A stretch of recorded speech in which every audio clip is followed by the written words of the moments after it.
Hello friends, welcome back to the channel.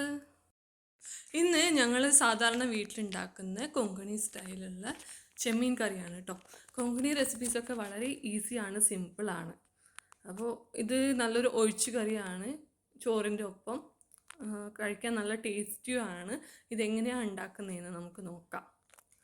Okay, അപ്പോൾ അത്യാവശ്യം വലിപ്പമുള്ള കുറച്ച് ചെമ്മീൻ ഞാൻ കഴുകി വൃത്തിയാക്കി വെച്ചിട്ടുണ്ട്. ഒരു കിലോ ആണ് ഞാൻ വാങ്ങിയത് കേട്ടോ. ഇതിന് കുറച്ച് മുളക് പൊടിയും ഉപ്പും ചേർത്ത് 2 വിസിൽ പ്രഷർ കുക്ക് ചെയ്യണം.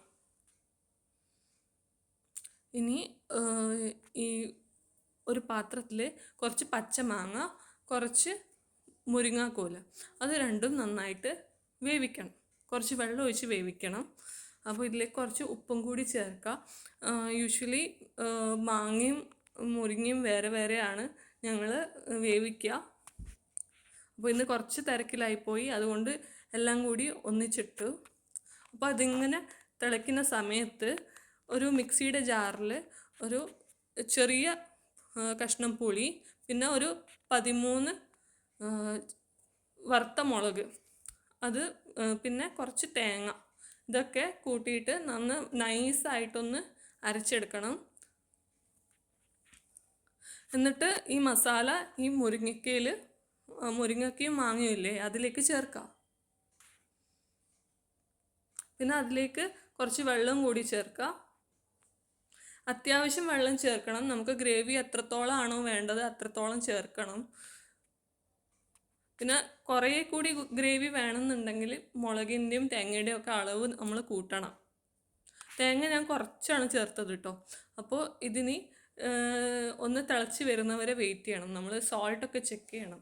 നമ്മൾ ചെമ്മീൻ വേവിക്കുമ്പോഴും ഈ മാങ്ങയും മുരിങ്ങയും വേവിക്കുമ്പോഴും ഉപ്പിട്ടത് കൊണ്ട് വളരെ സൂക്ഷിച്ച് വേണം ഉപ്പ് ചേർക്കാൻ. ചിലർക്ക് ഉപ്പ് അധികം പറ്റൂലല്ലോ.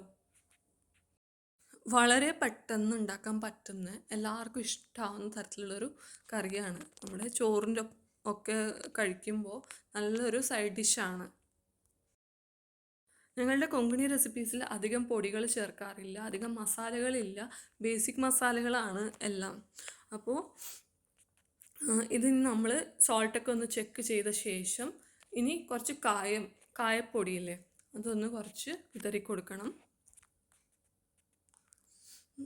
അത്യാവശ്യം കായം വേണം. എന്താണെന്ന് വെച്ചാൽ ഈ റെസിപ്പീൻ്റെ രുചി ഉണ്ടല്ലോ, ഇതിൻ്റെ രുചി അതിലാണുള്ളത്.